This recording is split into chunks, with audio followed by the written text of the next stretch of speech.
It's You Up with Nikki Glaser. Andrew Collin is here, and now Chelsea Handler is here. Chelsea, welcome to the show. Thank you for having me. Oh my God. Thanks for being here. I'm so excited you're here. First of all, she's here promoting her book, Life Will Be the Death of Me. You have to get this book. Get this book for anyone in your life who you think might need to go to therapy. This will sell them on it. That's why I'm so excited about this book. You got into it late. I can't believe you didn't go to therapy until you I did. I tried to, but I wasn't being honest. Oh, right. Like I was trying to go to therapy. Did you send your assistant for you at one point? One time I did. I was like, I can't go to therapy today, Karen. Can you go? And then she came back, and then the next week I go, can you just go again? Because it was cost. They charge you to cancel. So I was like, oh fuck it. And so she'd go, and then finally after like 3 sessions, I was like, how's it going? And she's like, I don't know. We're talking about you. Is that what we're supposed to be talking about? Take notes. Obviously, I wasn't taking that seriously, that therapist. Yeah. And then then Trump happened, and you were like, something's going on with me with my anger. Mm-hmm. And then you called up a guy that had been on your show on Netflix that you had interviewed, a therapist, and you went back. Yeah, and I started to talk, after a while, I started to talk about real things, mm-hmm. but I went in with the notion that we're not going to discuss my childhood, and I real quickly told him, like, my brother died, my mom's dead, but I'm cool, I just need to move forward in a better, more patient manner, mm-hmm. and I have a lot of anger towards Trump, and blah, blah, blah.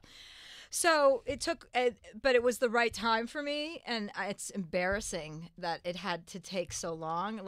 But better late to the party than never showing up at all. I'm so glad you found it, because the way you talk about it in this book sold me on it again, because I'm in between therapists, and I got to tell you, I finished your book on the train on the way here, and I go, I'm tearing up because you're just making so much sense to me.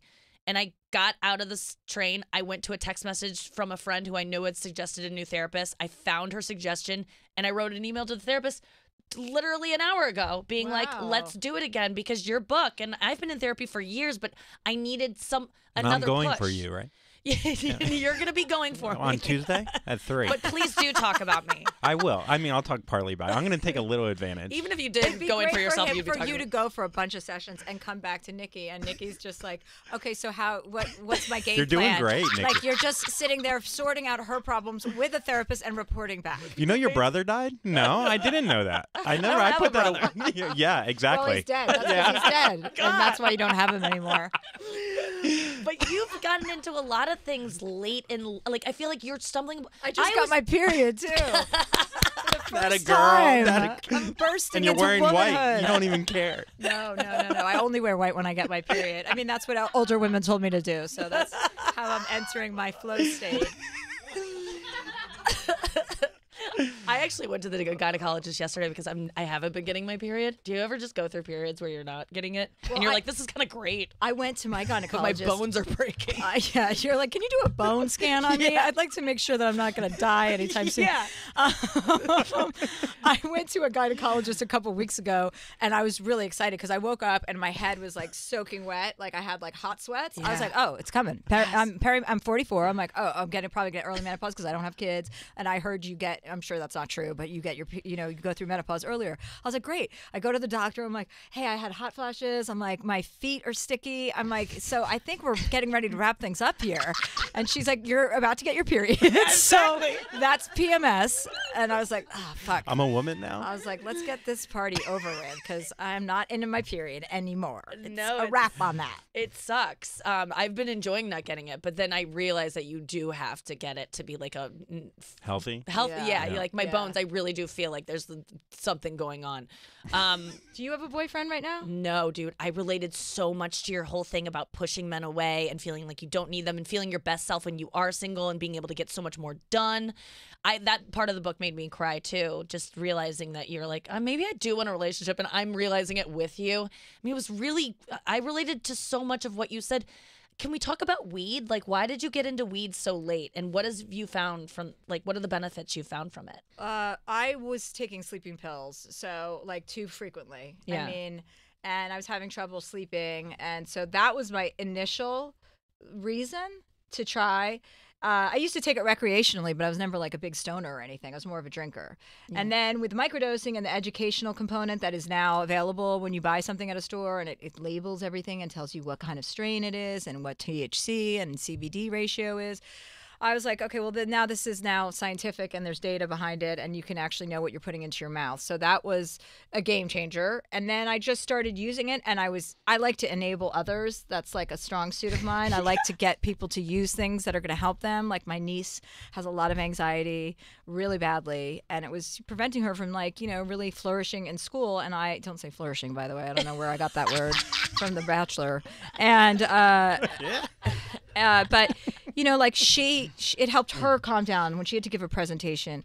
It helped, it changed my sleeping patterns. And then I was started using it during the day, edibles or vaping. Like I'd go to me, and I'm always in a constant state of annoyance. I find most people incredibly annoying, and I just wish everyone would stop talking to me, all the time. And then I was like, this can't be the way that I'm supposed to feel. Like, it's such an unnatural default zone. There must be an injury as to why I got here. Still thinking it had nothing to do with my brother dying when I was 9 years old. Right. Still thinking, what happened that I can't identify? Oh my God. Where is that thing? Can someone talk to me and tell me what it is? Until Your the doctor assistant wrote it down. You never read the notes. I know. It's like, your brother's dead. Deal with it. Okay? He died. But you remembered your mom at one point being like, well, she's in, you had some flare up at home and you stormed out and you heard your mom say to your dad, she's in a lot of pain, let her deal with it. And you just go, that's not pain. You had, reflecting now, you're like, she saw that I was in pain. I had no idea. Or people would say to me, God, you seem so angry. And I'm like, what are you talking about? Yeah. You fucking idiot. I'm not angry. Oh, no, now you're happy. Now you're good. Yeah, and you'd be like, I feel great. I mean, why do I have to walk around smiling? Wait, tell me what you do when there's a long line and you're trying to buy something. I leave money either sometimes like on the more Hudson money. News. Yeah. No, seriously, I will at an airport. If there is a long line or any line, I will take a magazine or a book, usually a book, because I try not to read trash anymore. But right. I take a book or whatever I'm going to buy, soda, and I wave it in front of the security camera, and then I wave money and I put it down so that they know I was here. I want to be accountable, but I will not wait in that fucking line. It's too ridiculous. And you've never been in trouble for doing that. I mean, now people are going to look out for it probably, but you're just leaving a 20 on a shelf. But I can't deal with that stuff.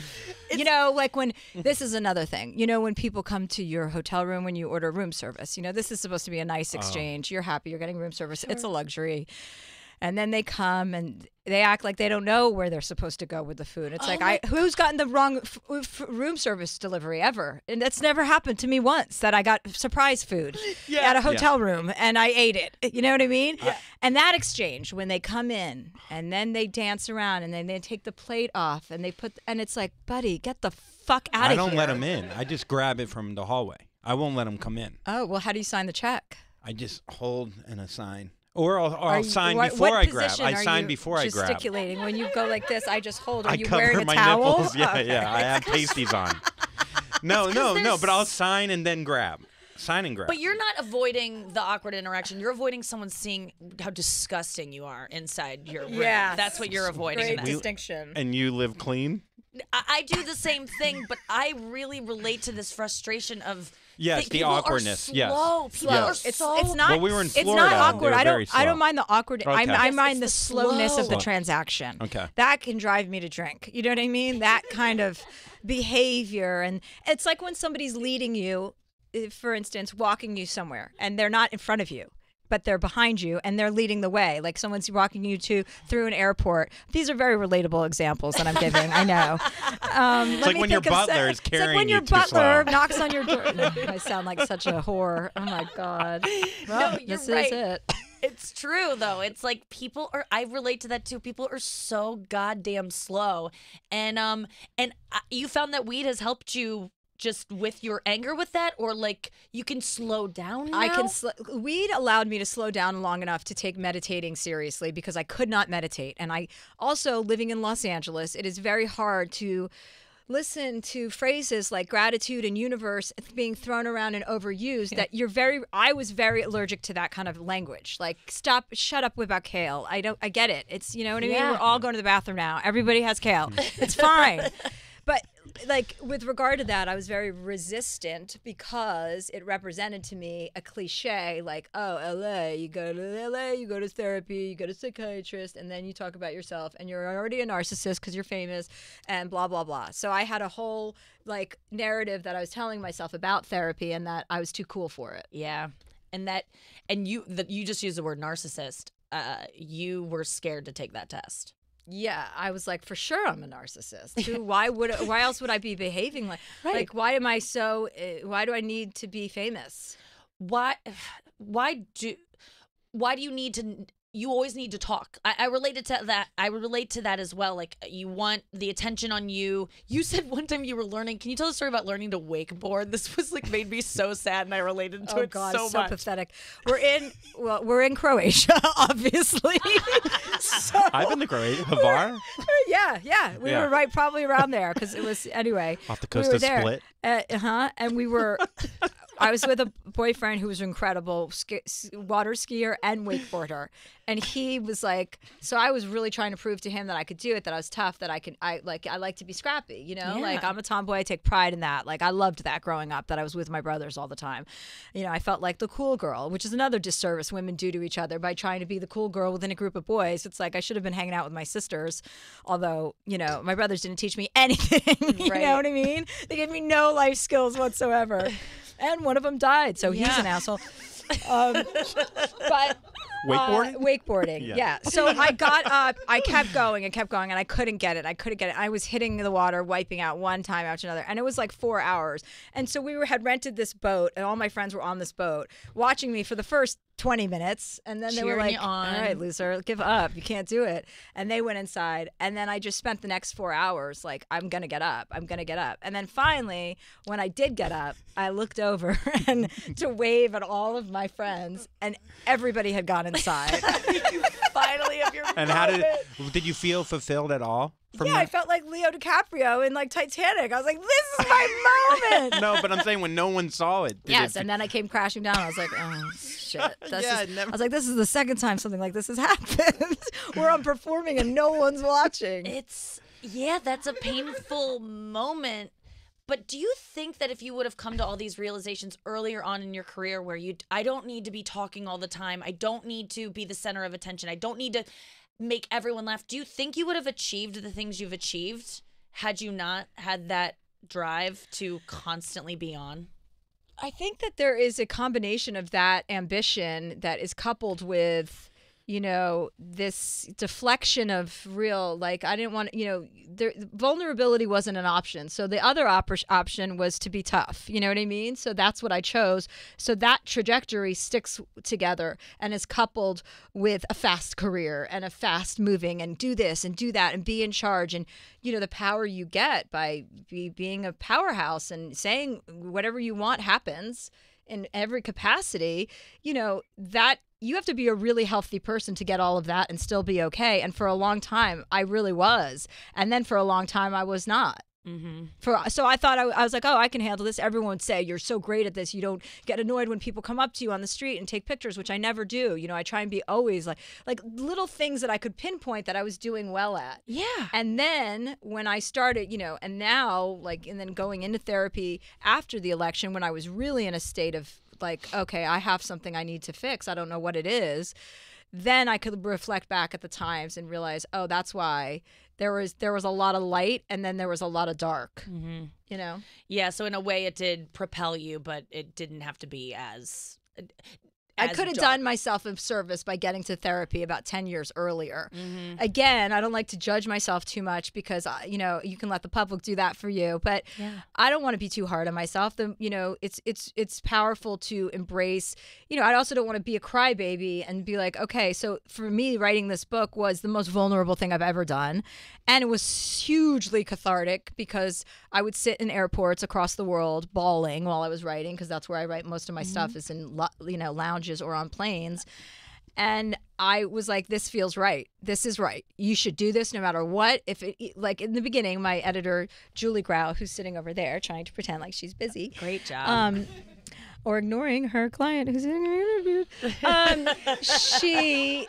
She was like, you have something deeper inside of you. and I didn't have an editor who, like my last book, I tried to say that to my editor. I was like, hey, I think I need to write about my mom dying, or I think, and she's like, I don't care what you write, just give it to me. Like, they wanted to put a book out, and I put a book out, and I participated in that, and I didn't want that to do that again. So for this, the catharsis of it and writing about it and getting it out and putting it on paper feels like I extinguished a big part of my pain. And it's not like I'm cooked and I'm fixed and I'm great. No, it's like I got myself back on the right track, and now I have to go and get better in every possible way that I can. It's so cool to see, because I mean, this is your 6th book. You have a lot of books under that you've put out, and you think like, oh, you probably have covered it all in those books. But this is the first. I think I read your first one, and then I devoured this one. It is so vulnerable, and as someone, I feel like I always say too much. I overshare all the time, and for me to be like, wow, she admitted that, it was really. It gave me, it made me feel more fearless in saying what is really going on with me and acknowledging my white privilege. That's something that you really dig into in this book, and I know that you have a documentary coming out about that, and that's a sensitive topic because you feel like, am I even allowed to talk about my white privilege? But you just lean into it, and you're just telling the truth. I think that, you have to tell the truth if you're like, especially if you have a comedic background, like that is you don't have a choice but to tell the truth. It's what you do, like as a stand-up. And that is my need. Like, for a long time in the last couple of years, I was like, well, what am I supposed to do? What am I supposed to do with my life? I can't possibly just be doing a talk show. Like, that doesn't feel right for me. What is my true purpose, or what is my drive? And so to do something and feel the integrity of the work be at a different level because of the amount of focus you put into something. Yes. I'd never done one thing at a time in my life. I'd never written a book and that's it. Like, it was a book, a show, and a tour. It was a book, a show, and a tour for 6 years straight. And so to be able to do this book, to do this tour, and to be present and to not be shit-faced and to be like, It shows, dude. It shows. This book, I'm telling you, buy it for any girl, guy, anyone in your life who just is not tapping into their anger or their emotions, and you can see it, and maybe you don't even know what's going on with them. This will help them. It will start the conversation for them with themselves about someone who thought they had it all figured out. And by all means, you did. I mean, your career's been you've been the most successful you could be. To see you go, actually, I don't have it figured out, was eye-opening to me, because I follow you and thought, oh, that's all I want to be is Chelsea Handler. I want that respect in the business. I want it from my peers, from fans. And to see you admit that, no, I need to shut the fuck, like, you being like, I need to shut the fuck up. I'm like, I tell myself that all the time. Stop talking. And then, I related so much when you go, well, your therapist is like, you work too hard. You're running all the time. And you go, well, why? Explain me sleeping 20 hours. And he's like, you're exhausted. And I always beat myself up when I sleep a lot. But it's because you run yourself ragged. It makes complete sense. Yeah. And I love how vocal you are about weed now, because I've found it to be extremely medicinal for me. I have a lot of guilt wrapped up in it because I don't drink. And at first I started out being completely sober from both. And then when I started using weed again, I felt like I'm not sober anymore. And so I have a lot of guilt. And you being so outspoken about smoking weed or doing whatever edibles has made me feel like, okay, I'm onto something, that it actually makes me better. It does make you better. And listen, I can relate to that. And you should not have any guilt. This is something that grows out of any construct that you have guilt in. And I know you know all of this, but any guilt that you have is a construct of societal bullshit. This is a plant that grows out of our ground, and we have illegalized it and criminalized it. And we are going to go into an area in the next 20 years where it's going to become legal throughout this country and many others. And we are going to look back at this time as the prohibition of marijuana. And you are right to use it. It is medicinal. If you find, this earth is medicinal, and we're sitting here buying fucking pills from the pharmaceutical industry who's making everybody into an addict. Yeah, smoke weed. I know. And I have so much guilt wrapped up in it but I do feel like when you talked about the effect of when you pop an edible and then it clicks, you beautifully described the feeling where you forget that you've taken an edible, suddenly you get high or whatever, and your perception shifts. It's not like you're like suddenly like, whoa, colors and music, but you just pay attention to something that you wouldn't have paid attention to before. Everything becomes a little bit more sparkly. Sparkly is the word you use, and it was perfect. And I feel that it is so good for me in conversation to smoke weed sometimes, to shut up and listen more. For my comedy it is, and obviously you can abuse any kind of substance, and there are times where I'm like, okay, you didn't need to be high for that interview, for sure, or whatever. But are you sober from alcohol? Did you quit drinking? Yeah, I quit drinking like 8 years ago, and so weed for me, when I got back into it, I was like, oh, I'm using something again to not feel. And yeah, I do that with weed. Sometimes I don't want to feel my feelings, so I get high, but then I feel them in a different way. Yeah, I agree with you. I don't really think there's any problem with weed. You can argue that it's a filter. And yeah, if you're blottoed all day, but it's like people, I mean, yeah, then you're not knowing what's happening, but like it's an enhancement. Yes. It helps if I needed a gateway drug to get me to meditate, you know what I mean? Weed calmed me down long enough that I could sit still and not insert myself, and it slows my reaction time down, which for me is good because I talk too much and fast. And so when I have a chance to there's just no benefit. You can't beat yourself up about that. The guilt, you got to extinguish it. And I don't know how. I wish I could tell you how. No, I think you just did. You really have, like, watching your Instagram and just seeing you talk so much about it. And you're developing a weed line and you're doing all this research. She got her sister really high, like gave her an edible. And then you were like interviewing your sister about the effects of it for your weed line. Like, I can't wait for your weed line because you've done so much research, and I don't see that research when I go to the store in these products. They all look like they're packaged in a way to just sell it to me, and it's like cute. It looks like a little. I'm gonna send you a care package of the new stuff I have coming. Wait to try your stuff because you've done the work on it, and I wanted to just talk to you about, though, relationships. You nailed it. You're talking to your therapist in your book. But wait, I want to say one more thing about weed, because I think it's important for women also that are listening, and for us, like, we have to empower and embolden each other, because men, it's a male drug. Like, men have no problem lighting up in a restaurant, smoking a joint, walking down the street. Women are not doing that, and we need to be. They don't get that too. Yes. Okay. I am doing that. I do that. And do you vape it? Yeah. It's so convenient. Yeah, I have a vape in my bag. I have nice. Edibles on. I mean, I pop blueberries all day long. all day. I mean, I haven't had one yet, and I'm like, what's wrong? Something's off. It's me. Yeah, it's definitely you. It's It was you. I knew it was you the minute you walked in the door. There's no sparkly going on over here at all. Yeah, it's bad. Dead space. Yeah, it's the Zoloft that I take.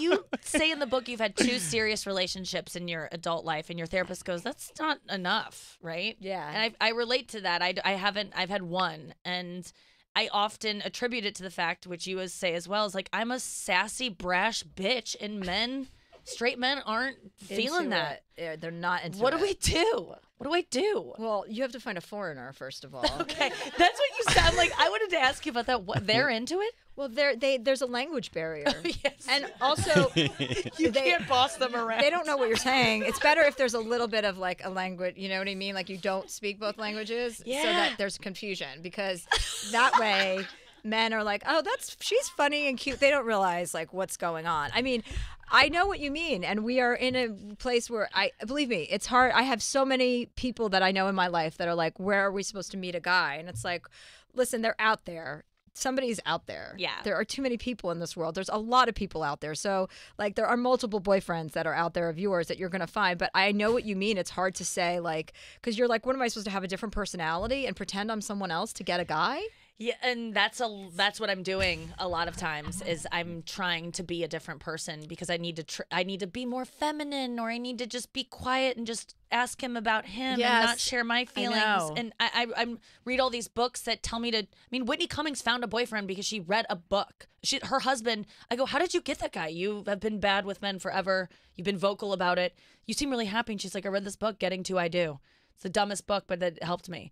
And it's pretty much just like, shut the fuck up, let him talk. Are you serious? It really is, dude. She read it and found a boyfriend from it too. It works. It does? Yes.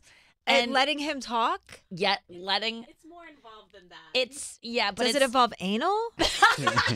That's chapter 2. That's all I can offer in a relationship. 2 is pretty quick to it gets right to anal. Yeah, it does. Yeah. That's why you get the boyfriend. Talk less and then turn around. That's the end of the book. Like it's a pop-up book. I do. My old brain knows my old girlfriend, old Yep. tried and true. She's here for me. And we know how old this thing is. Yep, 37. Yep. Was born a year after me. I grew arms late. You came out of your mom and kept your hand in for the first year For of your her. life. That's For what her. she wanted. Yeah, she enjoys a good fisting. Just one arm. This one. Sorry, Mrs. Collin. It's fine. She's can't hear anymore. So I think my old brain. What? I was mouthing to her. Oh. Because she can't hear anymore. Oh.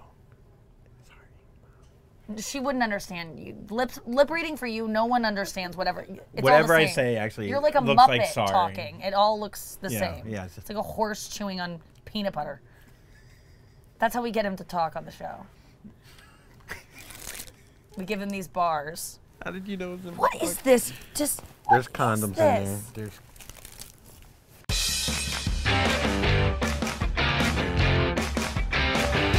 What's like the number one thing about like a girl's look that like when she does something where you're like, I'm glad that they did that. Like a lot of guys are like, I don't even notice when they get their nails done. Their hair, I don't even notice. It's like, is there something that you could point to that like, oh, you do appreciate when girls do? I mean, lips more than nails, for sure. Oh, really? Like Yeah. lipstick? Yeah, you could tell. Yeah, you look at a face. You don't look at hands, really. But I mean, you like, look at you- hands secondary. You like lips with gloss on them more than not. Yes. Really? I would never have thought that. Why? They're more juicy. It's like a steak. But I also with- feel like guys don't want, to get it on them. yeah. I don't think guys have a problem with that.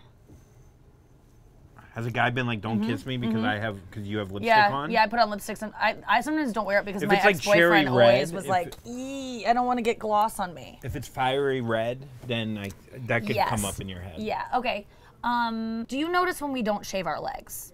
Yes. You do. Even though your legs are hairy, you can feel the hair on ours. Yeah, because we're just trained to like hairless legs. Same with armpits. A little bit of armpit hair, just Do you know like that's it like in shoots this out. century, like women before the disposable razor, women did not have to shave their legs. Every woman, because to get a shave, you would have to go to a barber. Like disposable razors, men didn't even shave at home.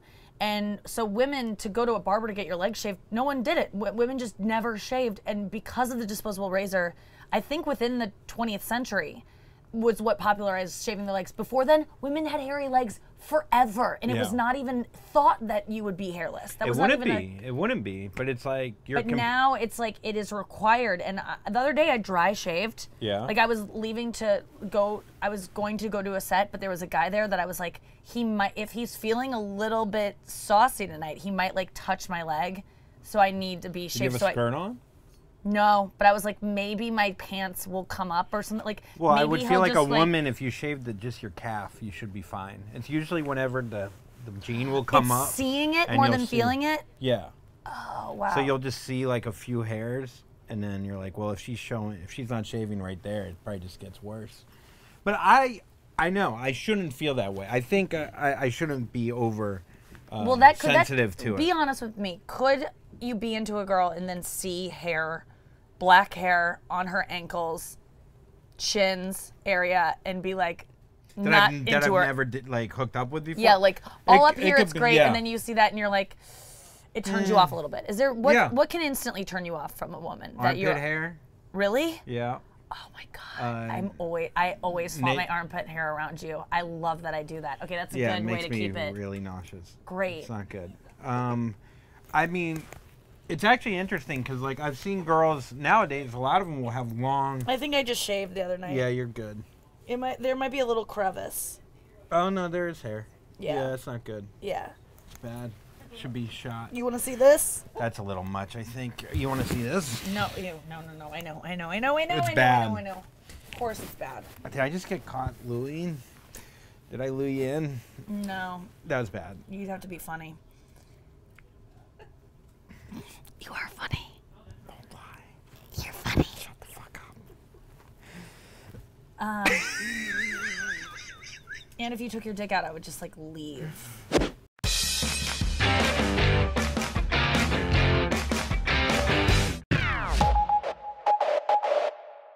Hi, it's Nikki Glaser from You Up with Nikki Glaser. You're watching a clip from our show. Tune in every Tuesday for a new clip from You Up with Nikki Glaser.